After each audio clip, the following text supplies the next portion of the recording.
Welcome. I am Lou Ignarro, Nobel laureate in medicine and chair of the Scientific Committee on Dialogs Beyond Borders, presented by the Menarini International Foundation. Today, I am pleased to present our interview with Professor Hermona Soreq, who is Professor of Molecular Neuroscience at the Hebrew University of Jerusalem in Israel. She is perhaps best known for her work on the signaling action of acetylcholine in stress responses and neurodegenerative diseases such as Alzheimer's, thereby implicating cholinergic mechanisms to our stress-related daily life. In this interview, Professor Soreq describes the influence of cholinergic mechanisms on neurodegeneration. I hope you enjoy this interview. Welcome, Professor Hermona Soreq, Professor of Molecular Neuroscience at the Hebrew University of Jerusalem. You are best known for your work on acetylcholine and its relevance in stress responses and neurodegenerative diseases such as Parkinson's and Alzheimer's. This is Dialogs Beyond Borders, a project organized by Fondazione Internazionale Menarini, whose goal is to explore the concept, the idea of boundaries, geographical boundaries, scientific boundaries, but also personal limits to overcome. Thank you so much for accepting our invitation. Thank you for sending it. Let's start with some questions about your life and your career. First of all, I would like to know, why did you choose to deal with neurology, and what was fascinating you about the brain? I'm not dealing with neurology, but with neuroscience. I'm not a clinician. I have a lot of clinicians in the family, and they keep reminding me that I can only cure mice. So we need to remember that. And I think that brain research is the last resort. This is the most interesting and less understood area of biological research, which is why I chose it. And within this, the communication system within the brain and between the brain and the body is largely handled by the chemical molecule acetylcholine. So this is the pathway of communication in which my research is focused.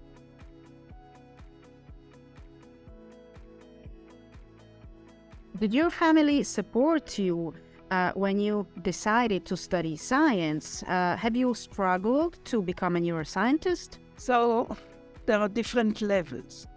First, I studied biology.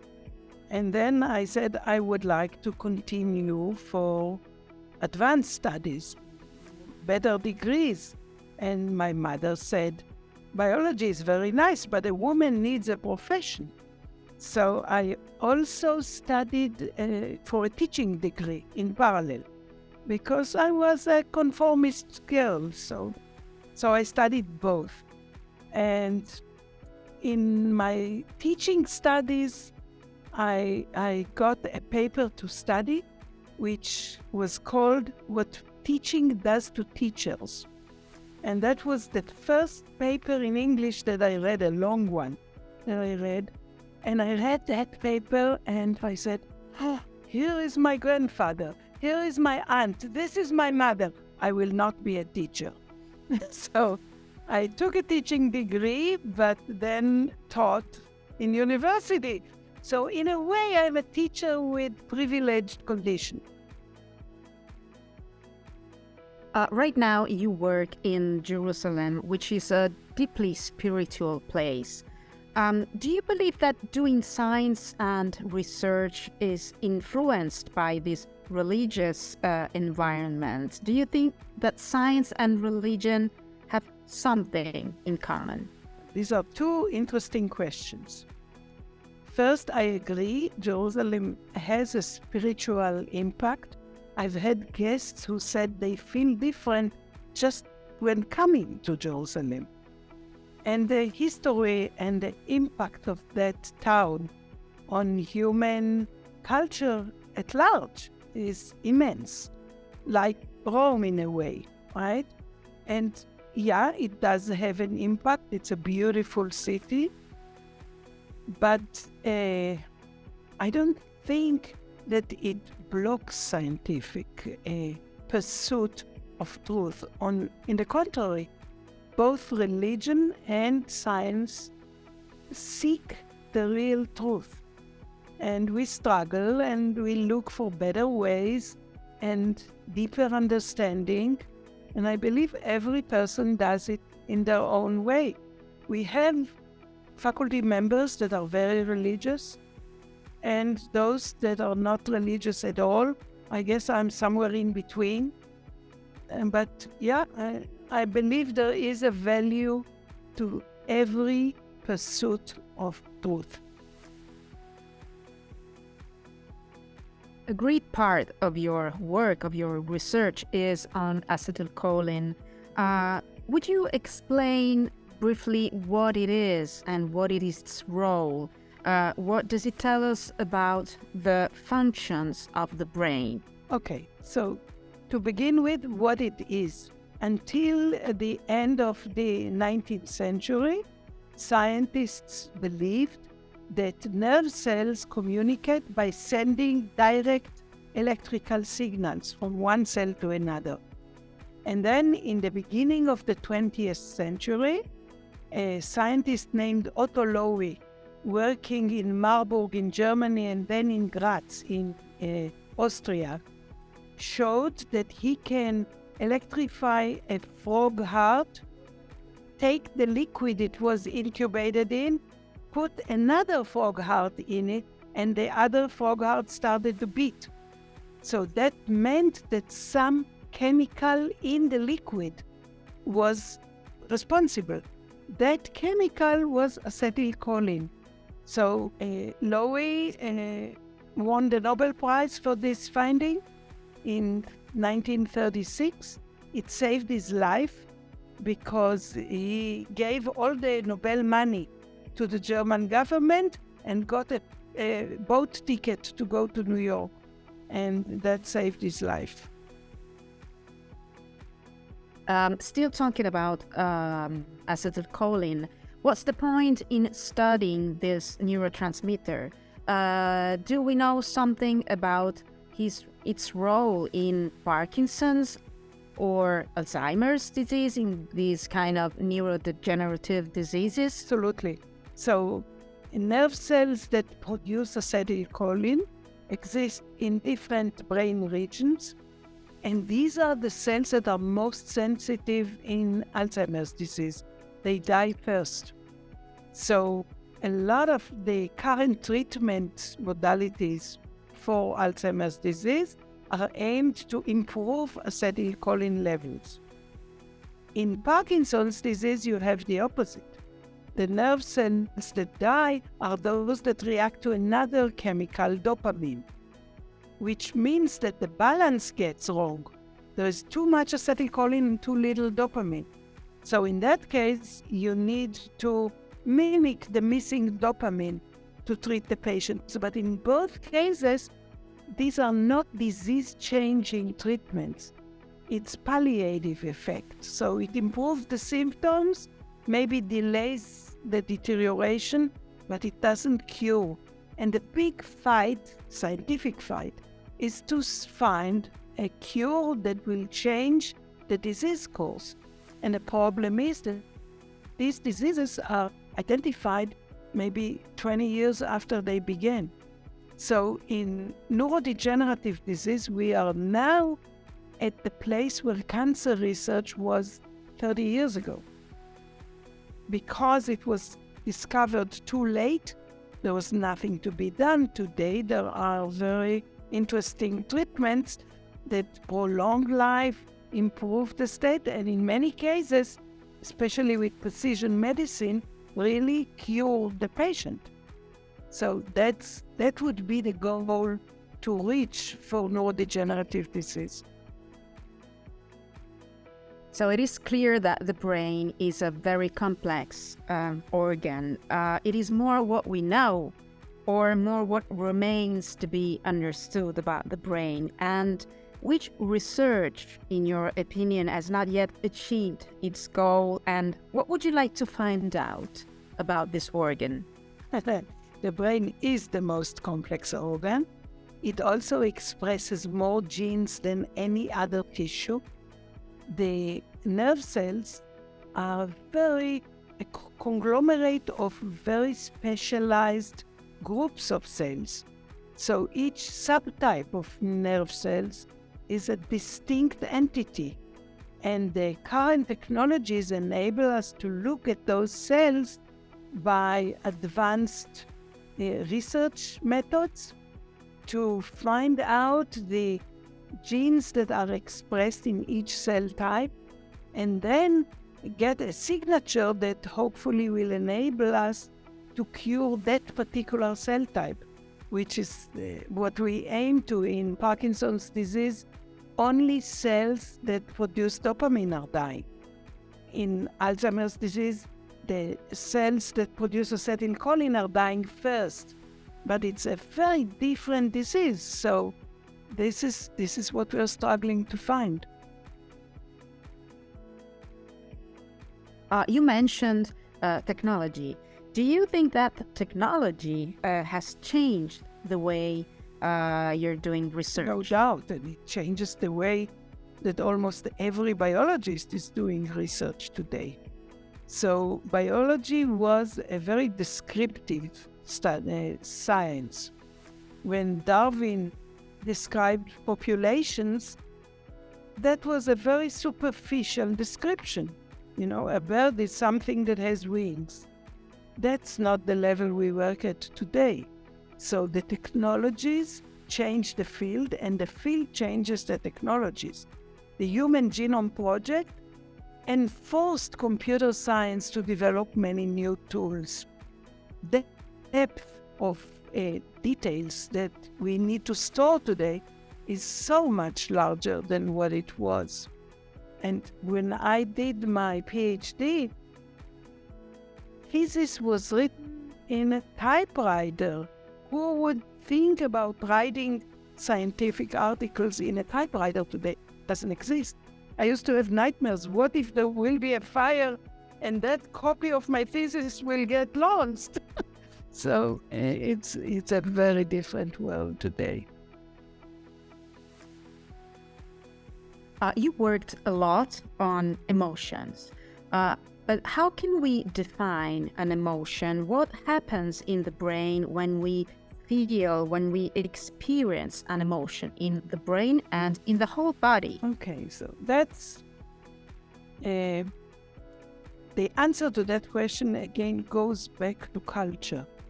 Because when the Bible describes emotions, it says the intestines were feeling something. That is a description of body-brain communication. When someone falls in love and it doesn't work, they won't say his head breaks, his heart breaks. So I think that emotions are all about brain-to-body communication. And just like any other communication pathway, at a certain level, they are helpful and positive and reach build-up. And above that level, they may get into post-traumatic stress, which is a horrible disease. And the other very important phenomenon about emotions is that we inherited the machinery creating emotions from the wild man in the desert. But the wild man in the desert was afraid when a lion was running after them.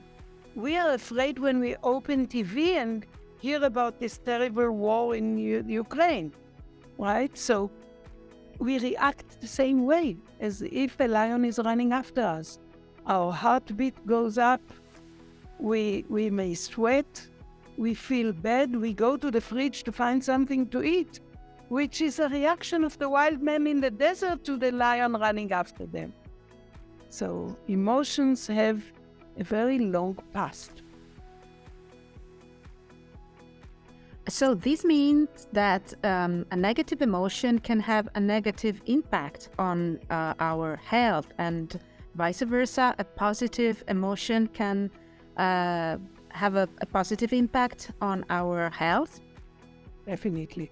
There are studies that show, for example, that people who believe in a religion, regardless of the type of religion, have better prospects to survive more years in good health.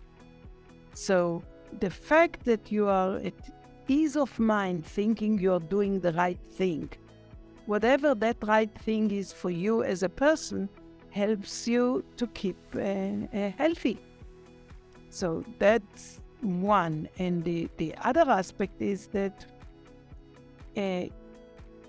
when you are exposed to a stressful experience, the impact of the stress event makes a difference. If it is a small stress event, like you need to cross the road but there are cars, so you'll wait a minute and you'll cross only when the cars are not there.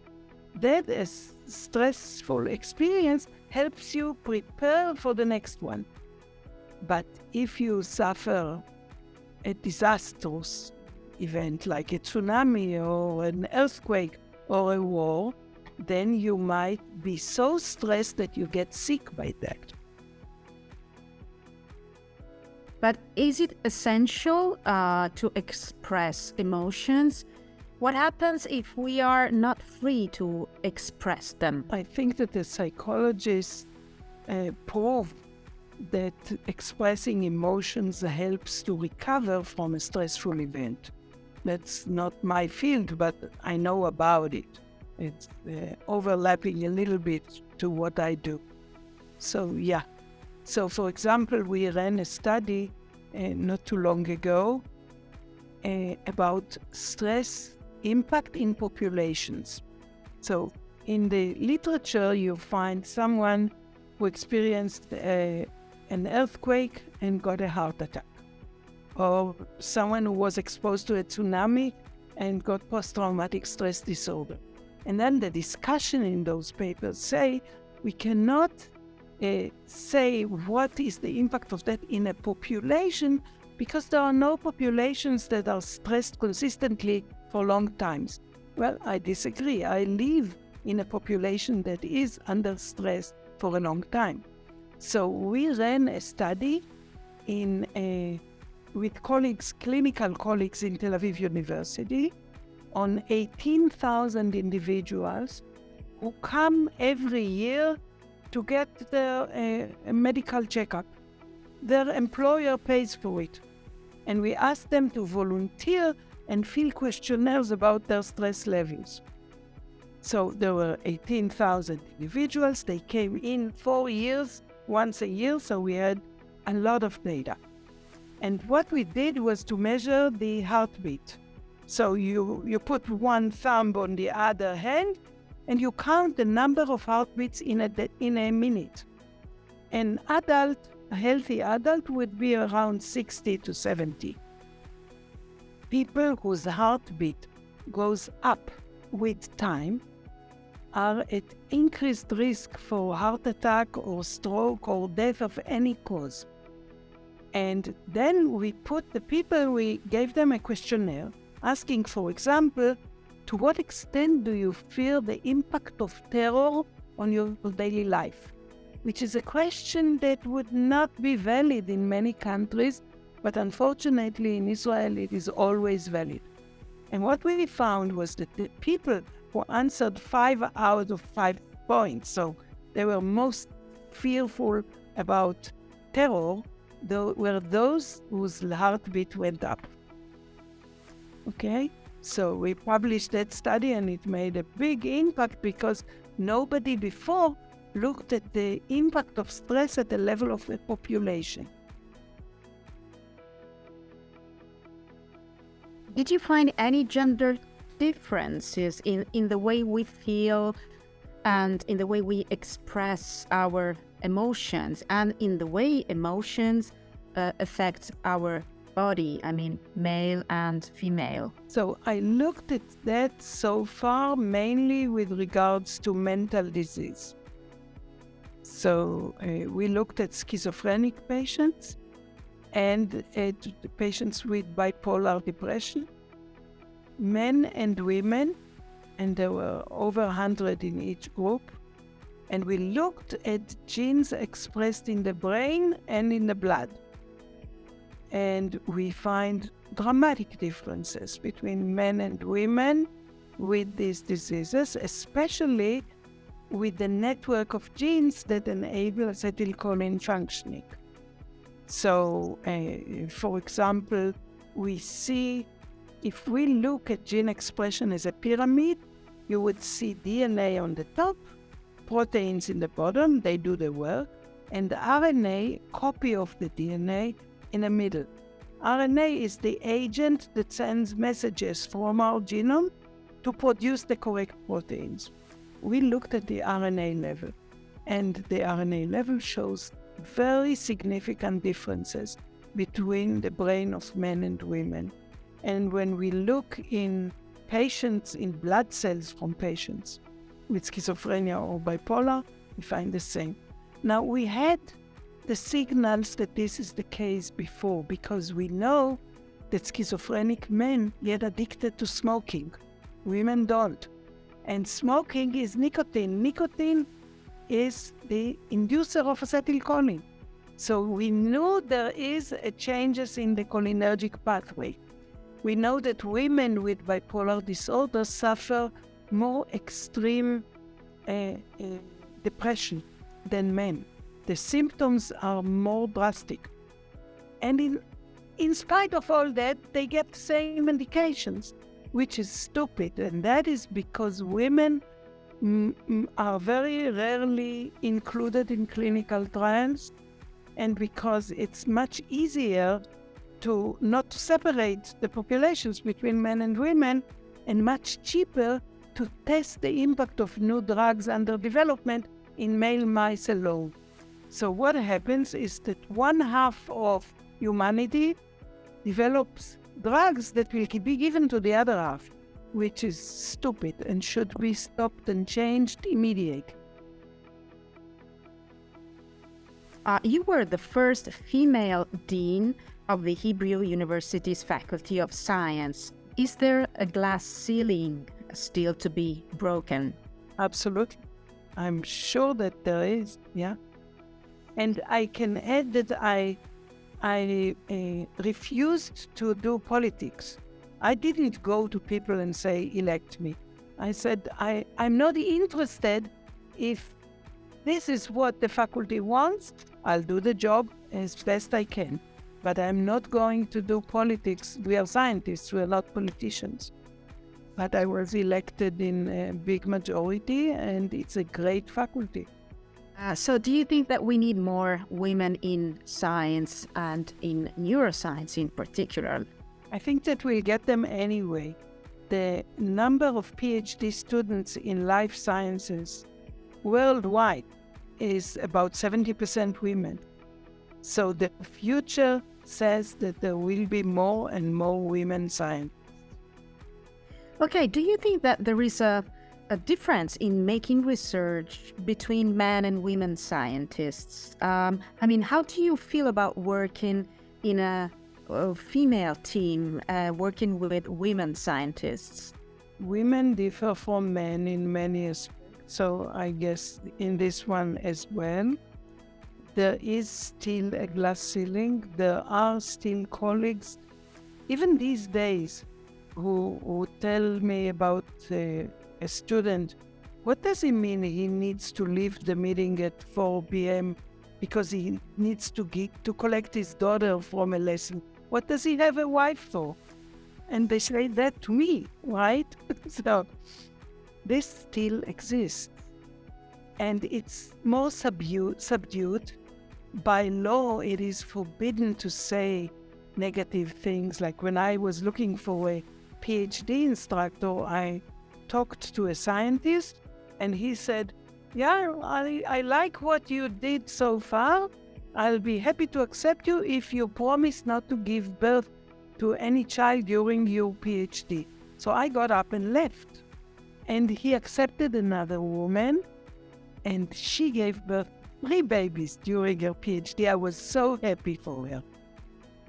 Anyway, today it's forbidden to even say that.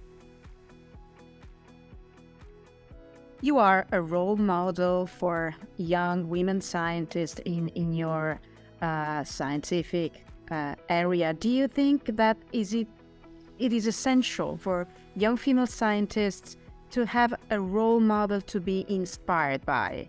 I think that it is important. I may be a role model for some women. Maybe I wouldn't like them to mimic what I did, because I realized that I need to go to postdoctoral training overseas, which meant the United States. My husband couldn't leave. He has his own company. So I took 2 boys and left for New York to 2 years. So that's not recommended to anyone. It's too difficult.